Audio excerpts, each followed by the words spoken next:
Very good afternoon to you and welcome to Metropole News at 1. My name is Tabitha Muthoni. Here is what's happening on the business scene right now.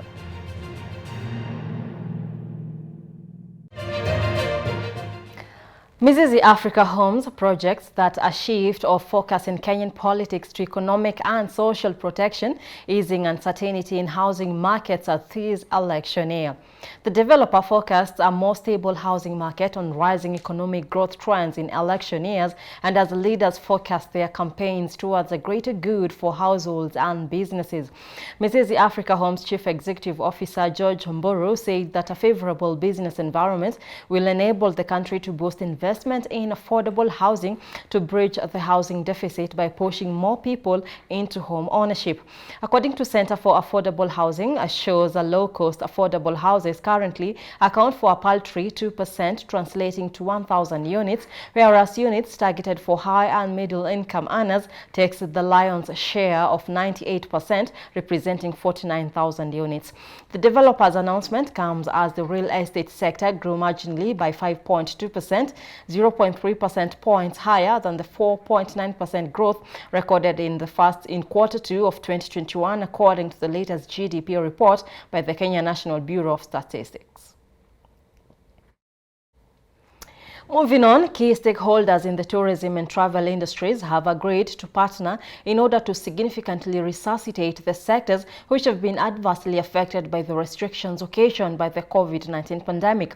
Speaking during a consultative forum hosted by the African Travel and Tourism Association, Kenya Tourism Board CEO Dr. Betty Radia called upon the sector players to take advantage of the new opportunities in travel as well as looking out for the emerging trends. On his part, Kenya Airways CEO Alan Kilavuka noted that the tourism, hospitality and aviation protocols have been of importance as they encourage travel amidst many adjustments that the airline industry has experienced.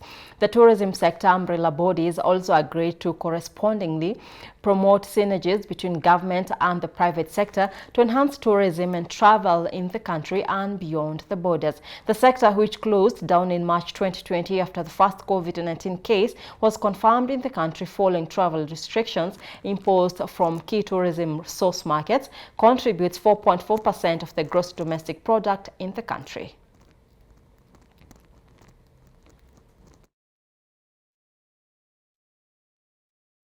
If you kept the protocols, which were quite clear, and the same as most countries were doing, in fact, you could come, and people did come.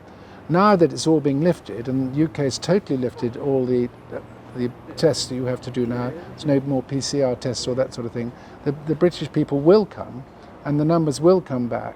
And now we have to work with KTB to get that message out to them that Kenya's open for business. Coming together as partners who have like-minded objectives, who can support each other to mutually beneficial objectives, to be able to open up destinations, but also to provide an opportunity to understand what the new normal is, who the new customer is, and how it is the destinations can plug into what it is the customers are looking for and offer that to them. I would like to assure the traveling public, and that is you, that Kenya, the airspace is safe. Jomo Kenyatta International Airport itself is safe. We are following all the protocols that are required for preventing the spread of coronavirus, and our success rate has been very high. Rest assured, we're here to look out for you, even as we look out for ourselves. More than 1,000 farmers, agricultural extension officers and animal feed manufacturers in Molo sub-county have been trained on dairy feed formulation using locally available raw materials in a move that will enable them to have a pocket-friendly alternative for animal feed. The National Agricultural and Rural Inclusive Growth Project, that's NARIGIP, injected 14 million shillings for training and procurement of animal feed formulation machinery and equipment for cooperative societies to help boost profitability in milk production. The program, which is part of the 21 billion shillings National Agricultural and Rural Inclusive Growth Project, a partnership between the national government and the World Bank, is aimed at increasing agricultural productivity and profitability in 21 counties. High cost of animal feed continues to pose a huge challenge for the dairy subsector, constituting 60 to 70% of the total cost of livestock and aquaculture farming. According to the Kenya Bureau of Standards and the Ministry of Agriculture, over 80% of the feed in the market is contaminated with substances like sand, ash, and sawdust. The program also seeks to get rid of the unscrupulous animal feed traders and manufacturers who have been selling the poor quality feeds. One of the challenges that we are trying to address is on feeds. So farmers have been trained on on-farm feed formulation.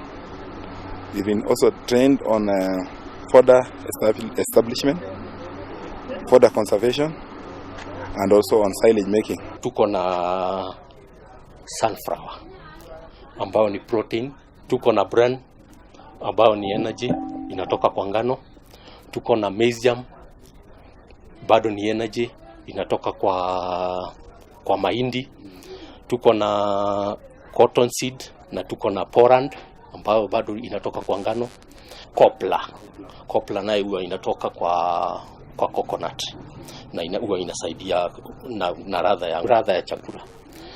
Tena tuko na toxin binder ambayo sasa hiyo huwa inasaidia ikiwa hiyo kitu imepata unyevu kidogo inamaliza ile sumu. Haya, tuko na DCP ambayo sasa naye inasaidia, hiyo ni mineral sasa, na tuko na magadi ambayo tunaongeza kwa minerals. But most farmers would need to be educated on how to keep the animals. You don't keep 5 animals when you can do one and give you the same production as the 5. Moving on, the proposed National Employment and Promotion Center in Kabete is still under construction, 5 years beyond the projected completion date. The project, which began in 2015, was supposed to have been completed by late 2016. A site visit conducted by the Parliamentary Audit Committee in January revealed that although the contractor was still on site, there was a minimal works going on. According to the Auditor General's report on the accounts of the national government for financial year ended June 2020, the project cost 443 million, but only 55% has been paid up to now. Appearing before the Public Accounts Committee, the PS for Labour, Engineer Patum, tabled the Ministry's response on the audit queries by the committee chaired by Honorable Opio Wandayi, following the submission report by the Auditor General for the financial year 2019-2020. Project implementation considerably slowed down due to partial payment of pending certificates carried forward during the financial year 2019-2020. Some works progressed, but ensuing certificates could not be settled due to the budget austerity measures, as mentioned earlier, Chair. And the technical team from the Public Works at the time estimated the project to have had a completion of 58%. This project had a contract sum of 442 million. Yes. Okay? Yes. Way back in 2015. Yes. Is it possible to confirm how much has been paid to date? We can, Chair. Can you? What is it? We have paid a sum of 244,023,001. And what is the percentage completion? As we speak? We've paid 55% of the contract sum, and the level of completion is 58%. 58%? Yes. As we speak? As we speak. So when do you foresee this project getting completed? Chair, the issues that we've had with this project is basically funding. And that is why when we don't fund the certificates, then the contractor has no choice but not to continue working.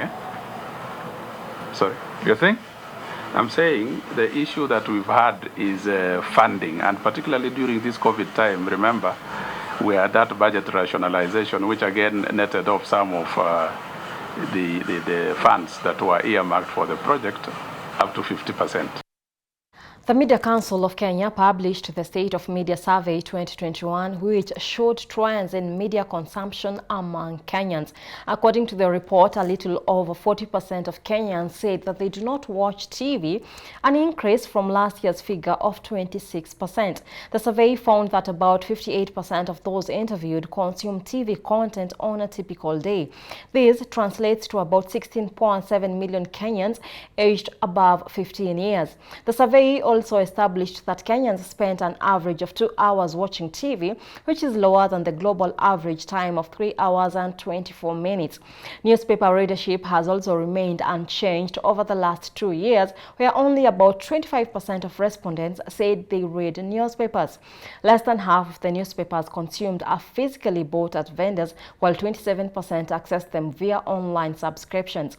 From the survey, about 35% of the respondents cited TV as their main source of news, 31% cited radio, 24% social media, 4% friends and family, 3% cited online news websites, while 1% cited social media personalities and newspapers. Entertainment contributed to 64% of the content accessed on social media, while 59% and 53% of the respondents said that they use social media for news and networking, respectively. The average time spent on social media by many Kenyans is 3 hours per day, higher than the global average of 2 hours 24 minutes.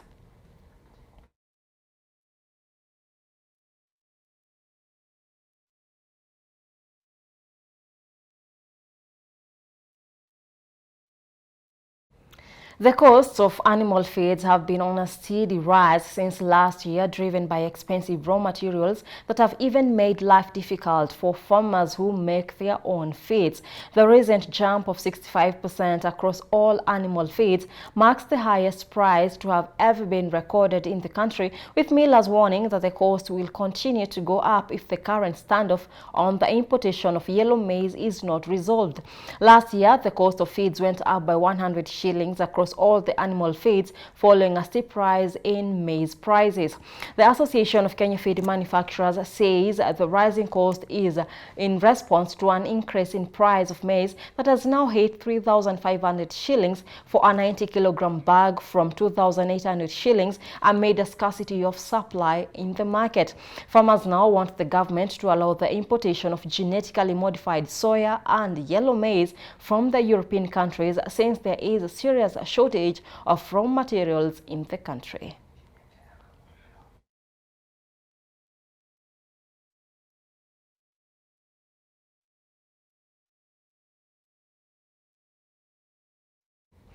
That story takes us to our first commercial break. We'll be right back.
Welcome back. Now,